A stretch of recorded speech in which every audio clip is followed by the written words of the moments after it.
आप दोनों परिवारों में गए थे, क्या तो क्या इन्होंने कहा जी बताइए सर। सर मैं अपने पत्रकार साथियों का धन्यवाद देता हूं कि आप लोगों ने लगातार घटना के बारे में समय समय पर जानकारियां दी। देवरिया कांड शासन प्रशासन और न्याय के लिहाज से बहुत ही महत्वपूर्ण है और जिस तरह की घटना हुई है हम सभी लोग मिलकर के उस घटना का निंदा करते हैं। ऐसी दर्दनाक घटना उत्तर प्रदेश में देखने को नहीं मिली।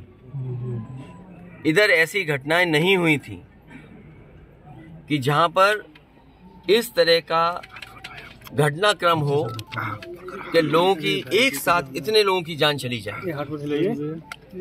जिस समय घटना हुई उसके बाद सभी चैनल टीवी और सबने जानकारी देना शुरू कर दिया। मुझे याद है मैंने डिस्ट्रिक्ट मजिस्ट्रेट का वो बयान सुना जिसमें यहाँ के डिस्ट्रिक्ट मजिस्ट्रेट ने कहा कि घटना के बाद रिटेलिएशन में दूसरी घटना हुई है। तो ये विषय शासन प्रशासन और न्याय के लिए महत्वपूर्ण इसलिए बनता है कि अभी तक सरकार जो जीरो टॉलरेंस की बात करती थी, घटना पहली कैसे हुई उसकी भी सच्चाई अभी तक सामने नहीं ला पाए। प्रेम यादव का मरना, उन्हें घर बुलाना, उसके बाद किसी धारदार हथियार से जान ले लेना, उसके बाद आसपास के क्षेत्र पे ये सूचना मिल जाना कि उनकी जान चली गई, लोग गए और उसके बाद ये घटना हुई। मैं मौके पे घटना में पहुंचा हूं, देखा है मैंने उस परिवार के रहने का और उस परिवार में जो घर बना वो मैं देख करके आया हूं। वो घर और ये घर जहां प्रेम यादव थे दूर था। आखिरकार किन परिस्थितियों में वहां जाना पड़ा उन्हें, क्या वजह थी कि सुबह ही सुबह वो मौके पे चले गए। अगर किसी की नियत मंशा ये थी कि उसे हमला करना है या उसकी नियत मंशा ये होती कि उस पे हमला होगा तो वो तैयारी से जाता किसी भरोसे के साथ और अपनी मोटरसाइकिल से यहाँ से वहां प्रेम यादव पहुंचे। उसके बाद उनकी जान ले ली गई। मैं यही कहना चाहता हूं इस मौके पर,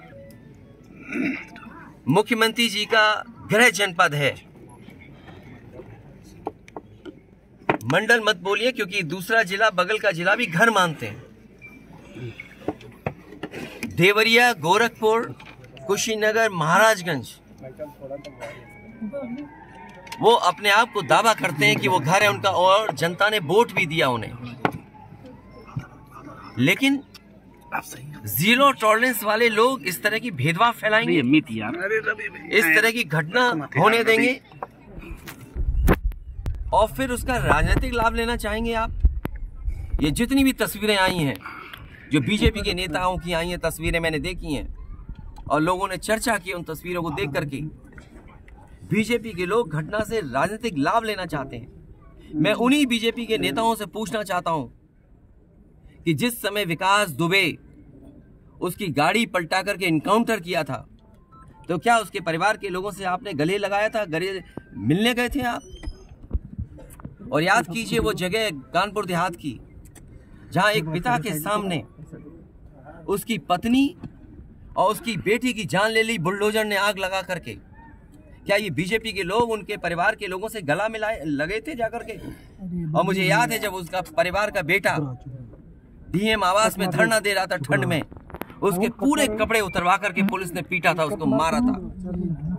उत्तर प्रदेश के लोग वो घटना भी नहीं भूलेंगे कि जहां पे एक आईपीएस ने एक ब्राह्मण परिवार की जान ले ली थी। आईपीएस उत्तर प्रदेश नहीं रह पा रहा था, भगोड़ा बन गया था, अंतर्गत उसको जेल जाना पड़ा।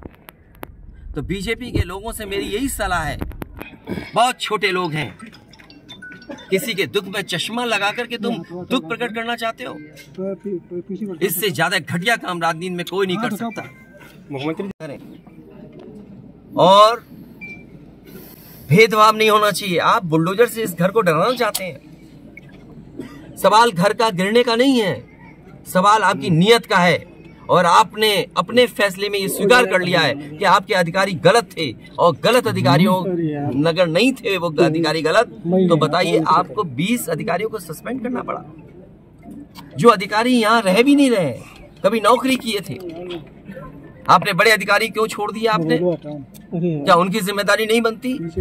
अगर आपको ये महसूस हो रहा था कि छोटे अधिकारियों के कारण ही ये जमीन इस तरह के विवाद बढ़ा है, तो आपने बड़े अधिकारियों को क्यों छोड़ दिया? आपकी जीरो टॉलरेंस की पॉलिसी कहां चली गई? और फिर आप इस घटना से राजनीतिक लाभ लेना चाहते हो? सवाल ये नहीं है एक समुदाय किस जाति बिरादरी का है, दूसरा समुदाय किस जाति बिरादरी का है। सबसे बड़ा सवाल है इस सरकार में इन लोगों की जान गई है और आपकी जीरो टॉलरेंस की पॉलिसी से उन परिवारों के सदस्यों की जान नहीं आने वाली।